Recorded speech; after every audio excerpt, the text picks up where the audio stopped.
On May 11, 2004, all mainstream news networks in the U.S. reported that an American civilian contractor in Iraq was beheaded in a snuff video spread throughout the internet. Tonight, an American civilian kidnapped in Iraq is beheaded by terrorists.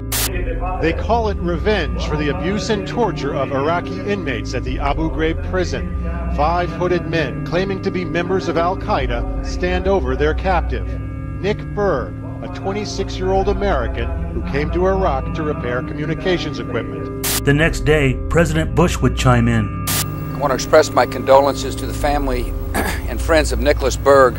Nicholas Berg was an innocent civilian who was in Iraq to help build a free Iraq. There is no justification for the brutal execution of Nicholas Berg. The CIA later determined that the executioner who beheaded Nick was Abu Musab al-Zarqawi and his gang, although foreign experts would disagree. Nick had nearly been captured for 2 weeks with no ransom offered by his captors, at least according to U.S. government sources and Coalition Provisional Authority in Iraq, nor was there any ultimatum offered to his family, who were unaware of his whereabouts the entire time. But that wasn't the situation previous to his kidnapping. Nick had already been arrested and jailed for 2 weeks in Iraq in the previous month of April, in Mosul, by what authorities there deemed as suspicious activity. 2 days after the beheading video went viral, it was reported that while Nick was in Iraqi custody, the FBI and U.S. authorities had at least interviewed him several times.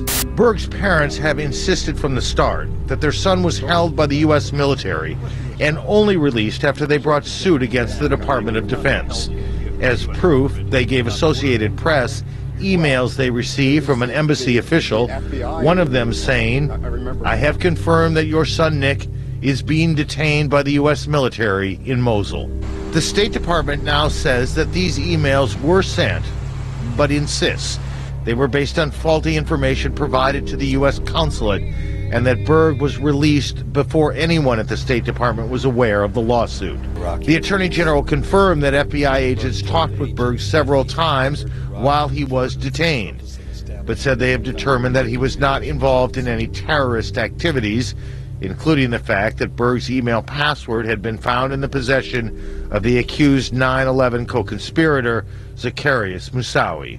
Why would Zacarias Moussaoui, the proposed 20th hijacker of September 11th, have an email password of Nick Berg? To find out more, watch the short film The Men in Orange on 9/11 True Crime's YouTube membership and in the Patreon shop section or as a Patreon subscriber. Thank you.